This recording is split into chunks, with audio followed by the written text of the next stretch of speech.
নিয়মিত দুই ওপেনার তানজিদ তামিম ও পারভেজ হোসেন ইমন আছেন। তাদের ব্যাকআপের খোঁজে রাখা হয়েছে আরও 4 ওপেনার। এশিয়া কাপের প্রাথমিক স্কোয়াডে 6 ওপেনার।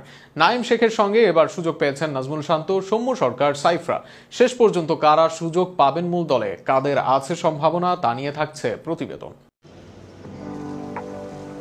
আবারও ব্যস্ততা শুরু হতে যাচ্ছে জাতীয় দলের ক্রিকেটারদের। পাকিস্তান সিরিজের পর প্রায় 2 সপ্তাহের বিশ্রাম শেষে বুধবার থেকে শুরু হবে ফিটনেস ক্যাম্প। নেদারল্যান্ডসের বিপক্ষে দ্বিপাক্ষিক সিরিজ ও এশিয়া কাপের জন্য প্রাথমিক স্কোয়াডে রাখা হয়েছে 25 ক্রিকেটার, যেখানে নেই বড় কোনো চমক।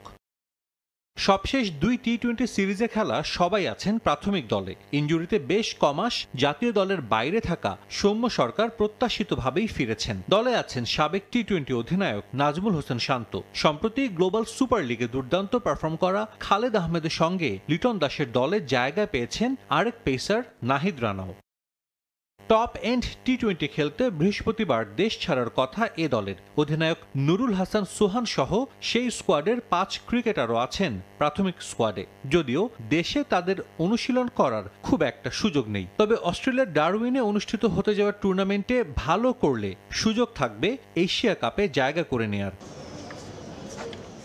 বাকি ক্রিকেটারদের নিয়ে বুধবার জাতীয় দলের strength and conditioning coach Nathan কেলির অধীনে মিরপুরে শুরু হবে ফিটনেস ক্যাম্প। 15 আগস্ট থেকে শুরু হবে স্কিল ট্রেনিং। এরপর 20 আগস্ট দলের সদস্যরা চলে যাবেন নেদারল্যান্ডসের বিপক্ষে টি-20 সিরিজের ভেন্যু সিলেটে। সেখানেই হবে সিরিজের বাকি প্রস্তুতি। এরই মধ্যে চূড়ান্ত হয়েছে যার সূচিও।